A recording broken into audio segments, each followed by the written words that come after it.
Welcome to In the Zone. I'm Liam Crane, joined by Travis Schuster. This week we'll have the latest in football, baseball, Marauder sports, and more. In the Zone starts now. And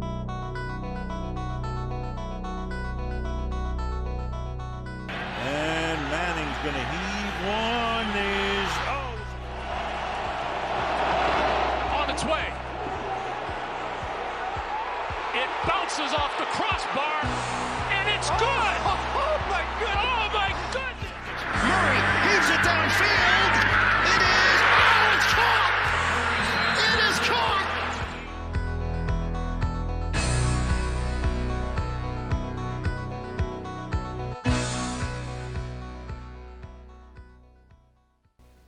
With college football in full force, there were some big games this week.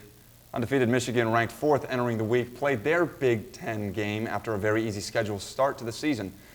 Maryland entered this game undefeated as well, looking to prove that this was not the same old Maryland football team.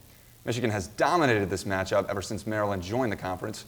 With the odds stacked against Maryland, the Terrapins actually kept it close with Michigan. Michigan would end up winning 34-27. Travis, is Michigan worthy of their top 4 ranking?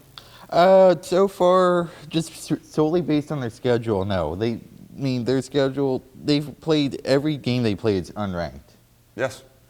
So, in Maryland, unranked, and they barely beat them. They only won by 7 points. Sure, and props to them. You know, Michigan, they're not deciding their schedule.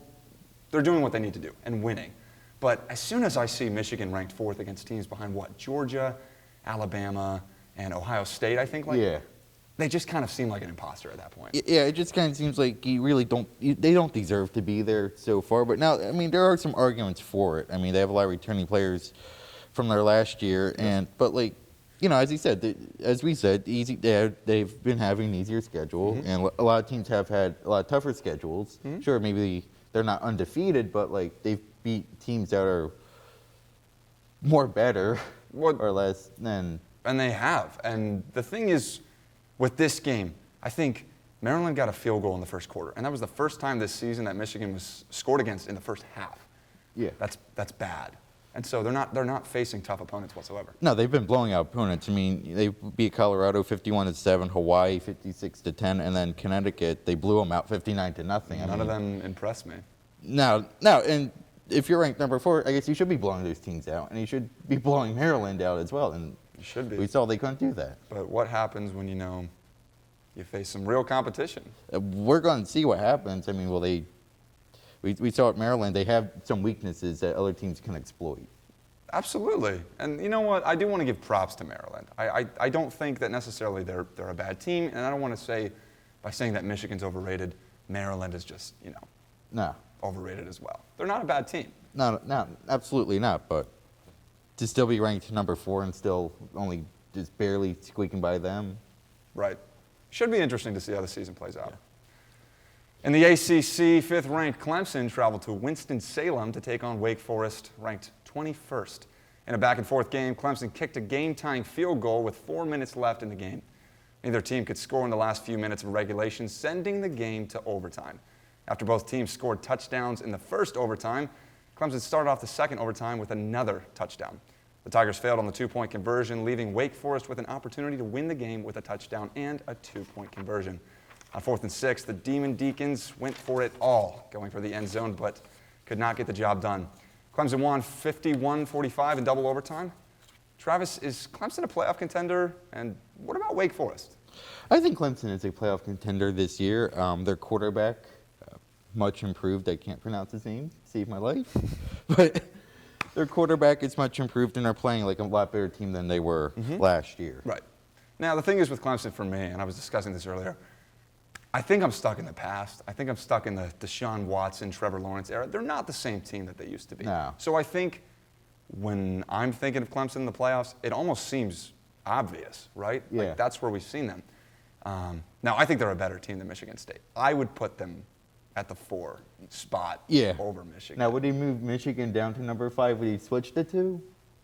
Yeah, but I would put him even lower than that. And obviously that's all speculation, but, Clemson, they're not looking as good as they did with Deshaun Watson and Trevor Lawrence. I was just going to say, even when they had Trevor Lawrence who went to the championship, of course they lost to Joe Burrow, but it still didn't look. It didn't look like they were the same team last year. Exactly. Of course, their quarterback wasn't playing as good, but he looks like he's more adjusted Yeah. to playing at the college level. Absolutely. But I mean, they've been easily defeating their opponents. Now, of course, they're ranked number 5th, and they've only played one ranked team so far. That would be Wake Forest. Yeah, and it was a little too close for comfort. Yeah. And I think that kind of goes along with me being stuck in the past. Like, would Trevor Lawrence have been this close with Wake Forest? I don't think so. No. So it leads you to believe that maybe things are getting shaken I up. mean, they were able to put up 51 points, though. True, but I don't know. I'm not convinced yet. That's where I'll leave it. In recent history, Kansas State has had Oklahoma's number. The Wildcats have beaten the Sooners in 2012, 2014, 2019, and 2020. With Oklahoma being the heavy favorite coming into this game, the likelihood of another upset seemed out of the question.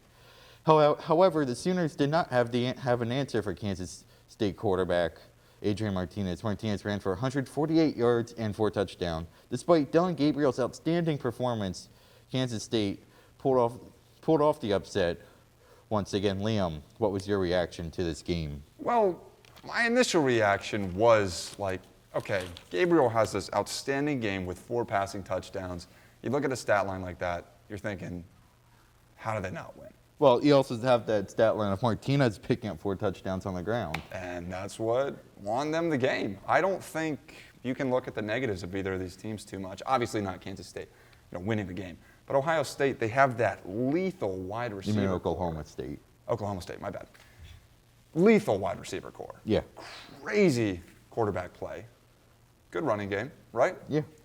I'm convinced that they can still go far, but it just happens sometimes where teams, I don't think they're owned, Nah. But why can't the Phillies beat the Cubs? And I'm sorry if this is a sore subject, but there's just some games where you're like, you should have won this, and you don't. Well, yeah, there's some games. It's every professional sports level. It's games Exactly. where you're gonna lose against teams you should beat.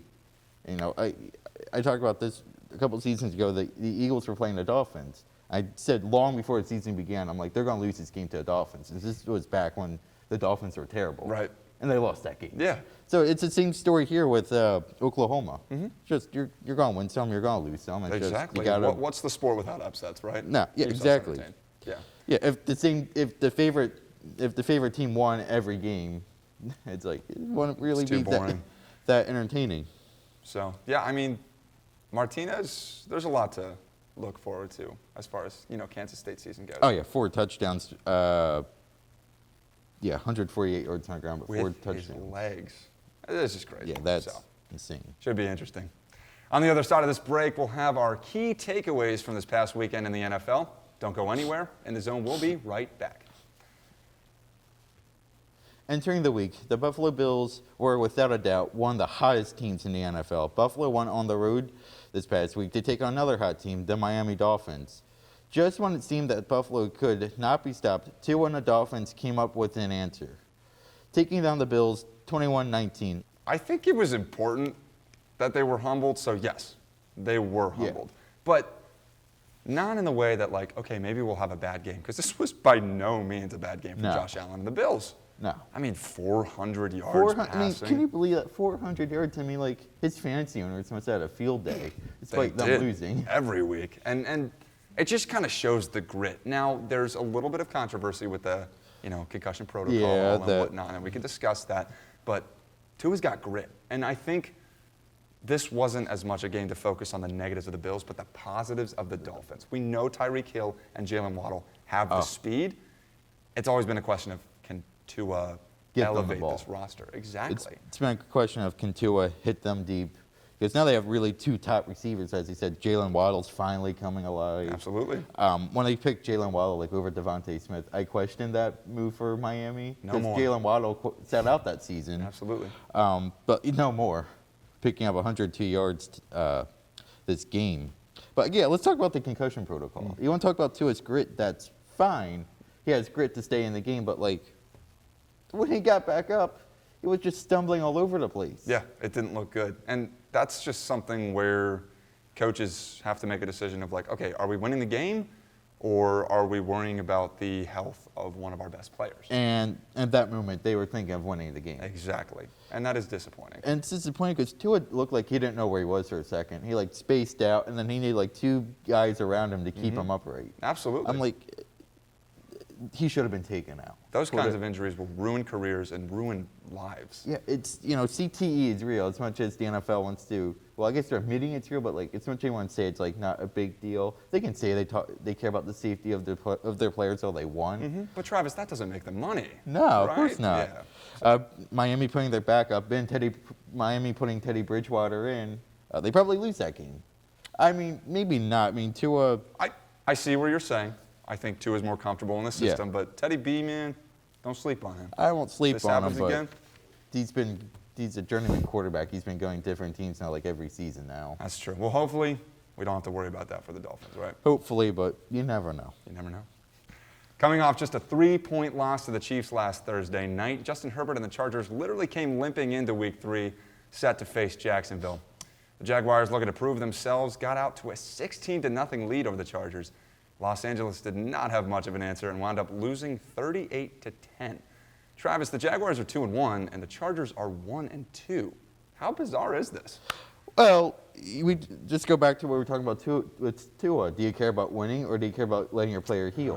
And with Herbert, he was not himself. No, he was not.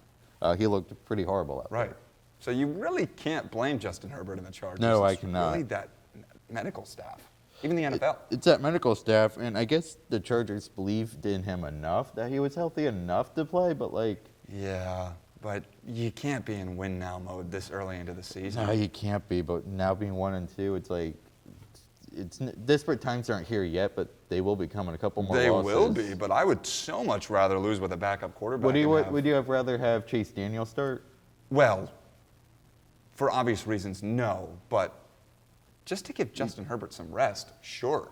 It doesn't seem like you're going to win this game. Pull him out, get him some rest, lose a game where you have that optimism next week saying, Well, I okay. guess their kind of logic is it's the Jaguars. This should be an easy team for us to beat. And Doug Peterson and Trevor Lawrence are proving everyone wrong That's in the true. NFL. Lesson learned.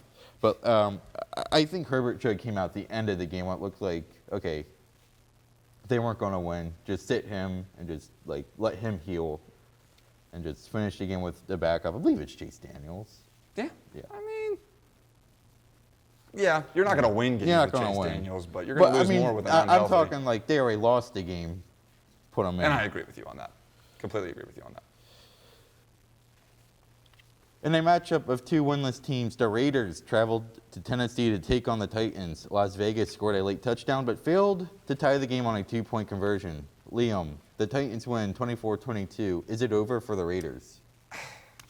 It's not over for the Raiders, but I'm just not impressed with them or either of these teams. No. The Raiders haven't been I haven't been impressed by the Raiders in a long time. A long time. Is this a hot take? Well, just I don't know. They made a pretty close last year in the playoffs against the Chargers. They did. Yeah. Yeah. And I mean, that game came down to the tie. We know that. And against the Bengals, they lost. I believe in Derek Carr. And I do. think you and I can both believe in Devontae Adams a little bit. I believe in Devontae Adams more than Derek Carr. If you feed him the ball, fair.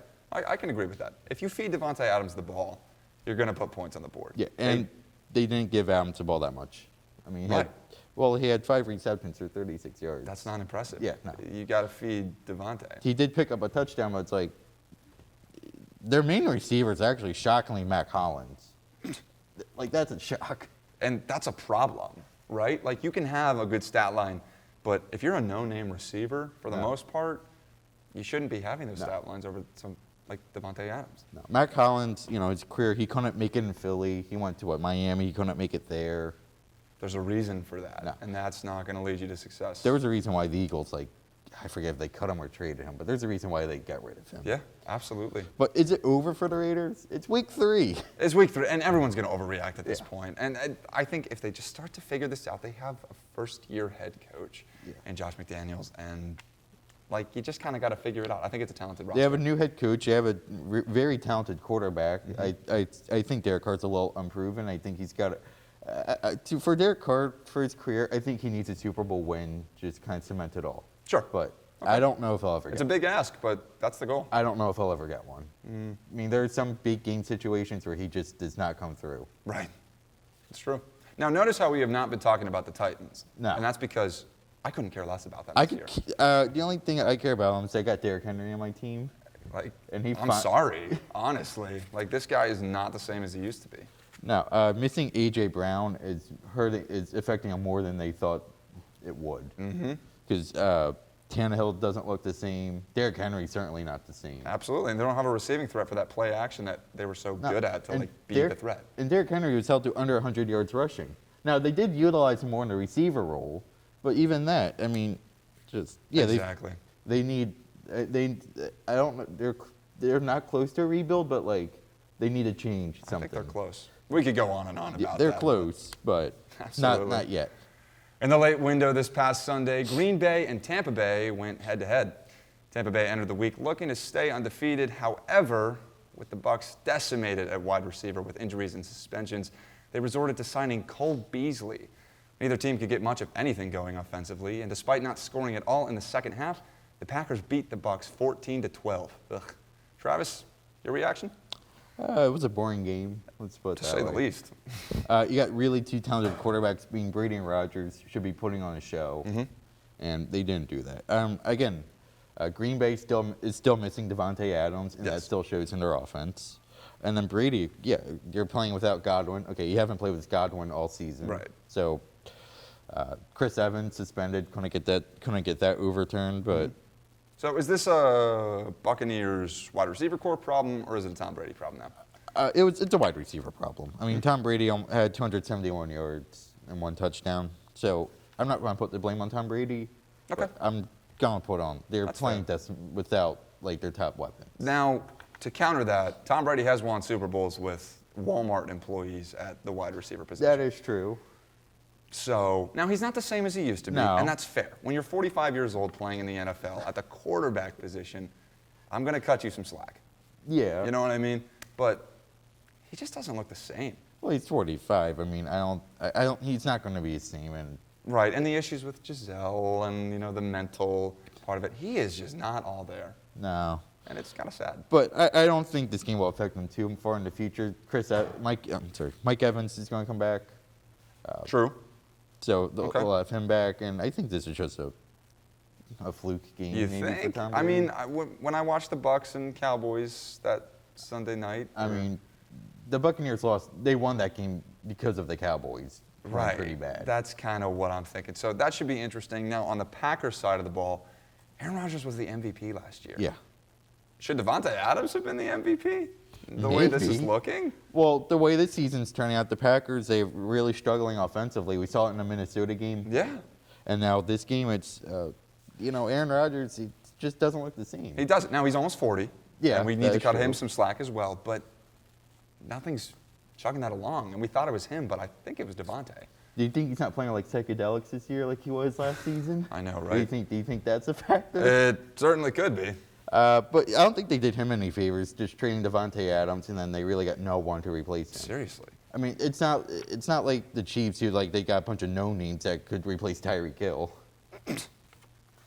I don't know what to think of this dude, but Green Bay, They're Tampa not- Bay, the Bays, not it this year. It wouldn't shock me if both teams like lose early on in the playoffs. We'll see. Should shake things up. On the other side of this break, we'll have a special report from Nicole Dalton on what went down in Marauder Sports this past weekend. Don't go anywhere. In the Zone, we'll be right back. Welcome back to In the Zone. I'm Nicole Dalton, and I've got the latest in Phil sports. In football, the Marauders started off strong, getting out to a 14-2 lead in the first half. However, the second half was an entirely different story. Ville lost 3 fumbles and 3 pick-six, which led to Westchester taking control of the game and beating Millersville 26-14. Millersville's next game is on October 1st at Lock Haven. Marauders field hockey shut out St. Thomas Aquinas 4-0. Kate Strickland scored the first 2 goals for the Marauders, giving them a 2-0 lead heading into the third quarter. Ville's wins keep them undefeated with their record at 6-0. The next game for the Marauders is October 1st at home against Bloomsburg. Women's volleyball picked up their first PSAC win of the season, sweeping Lock Haven 3-0 this past Saturday. Ville won the first set 25-16, took the second set 25-19, and finished off the sweep with a 25-10 win in the third set. Millersville carried that momentum into their Tuesday night match against Jefferson, sweeping the Rams 3-0. In Tuesday night's win, Becca Dalstad reached 1,000 career digs. Women's soccer was also in action this past weekend as they took on Kutztown. Ville held off Kutztown for most of the first half until the Bears scored to take a 1-0 lead 35 minutes into the first half. Kutztown added another goal in the second half as they beat Millersville 2-0. The next game for the Marauders is September 28th at Westchester, before they come home to play Shepherd on October 1st. That's it for Ville Sports. On the other side of this break, we'll have the latest in baseball and more. Stick around. In the Zone will be right back. American League of the MLB entering Monday. Houston is the current #1 seed, with the Yankees holding down the 2nd seed. In the wild card round, if the standings hold, the Mariners would face the Guardians and the Rays would play the Blue Jays. Travis, in this scenario, who do you see going far in the playoffs?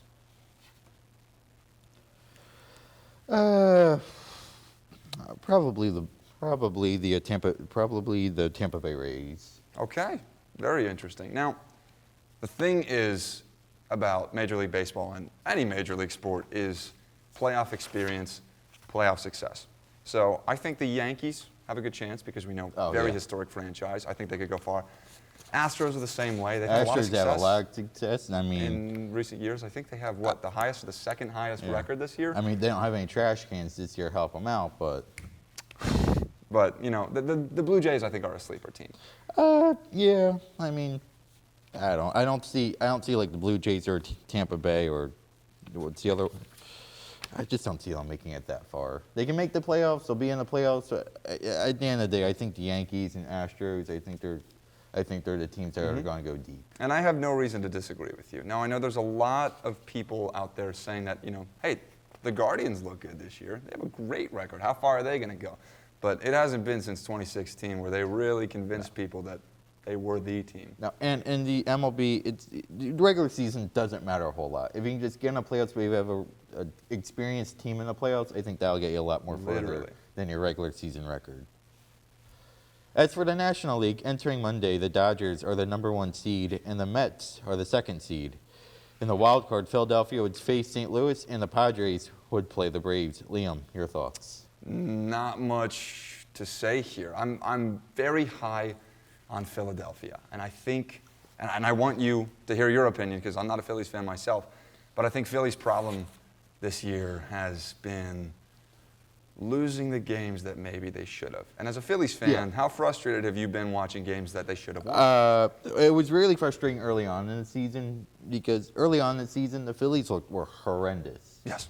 They couldn't score a run to save their life. They couldn't manufacture runs, nothing. The only way the Phillies would score is if they had one guy on base and someone hit a home run. Like, they couldn't hit doubles, they couldn't hit triples, they could hit singles and home runs. It's a hard formula to master. And then they couldn't master it. That's why they fired Joe Girardi. And now Rob Thompson, he turned this team around. Yeah. I don't know how much it's him or how much the players got the message through their heads. Like, hey, we lost our manager, who was considered one of the top managers when the Phillies hired him, who was available. Girardi couldn't do anything with this team, but again, losing against teams they shouldn't lose. Last night they lost to the Cubs 2-1. They should beat the Cubs. And what does that make it now? 0-4 against the Cubs? Something like that. Yeah, it's ridiculous. They lost 3 straight games. So, and their schedule, it's easy, but it's not. Cubs, they get serious against the Nationals. They should sweep the Nationals, and then they play the Astros the final 3 games of the season. That's going to be tough for the Phillies. I don't see Milwaukee getting the job done. I think Philly. Let's just put it this way: it wouldn't shock me as a Phillies fan if Milwaukee gets the final wild card spot and the Phillies are on the outside looking. Classic Philly sports, right? Yeah, pretty much. Last Friday, the Cardinals went to Los Angeles to take on the Dodgers. Albert Pujols entered the night only 2 home runs away from 700 career homers. With his second home run of the night, he accomplished what only 3 other players of all time have done. Pujols joins Barry Bonds, Hank Aaron, and Babe Ruth. Truly remarkable. On Sunday, NASCAR had its first race in the round of 12 for the NASCAR Cup Series playoffs with the Auto Trader 500 at Texas Motor Speedway. The race featured a record number of cautions for the track, with 16 in total, that took out a bunch of playoff drivers and top-tier drivers, including Kevin Harvick, Christopher Bell, Martin Truex Jr., and Kyle Busch. Chase Elliott entered Sunday's race.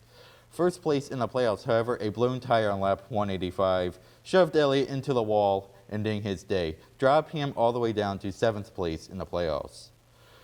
With all that, non-playoff driver Tyler Reddick was able to pick up his third win of the season, continuing the streak of non-playoff drivers winning playoff races. A playoff driver has yet to win a playoff race yet this season. Maybe that will all change on Sunday when NASCAR goes to Talladega for the Yellowwood 500 for the second race in the round of 12. Last season in the NBA, first-year coach Ime Udoka took the Celtics to the finals. This year, Boston will be without their center Robert Williams for 8 to 12 weeks and without head coach Ime Udoka for the entire season. The Celtics announced last Friday that Udoka was suspended for the entire 2022-23 season. The suspension is a result of a, quote, intimate relationship with a female member of the franchise's staff. Assistant coach Joe Mazzulla was named the interim head coach, and a decision on Udoka's future with the team will be decided at a later time. That will do it for this week's edition of In the Zone. I'm Travis Schuster. And I'm Liam Crane. Thanks for watching. We'll see you next time right here on In the Zone.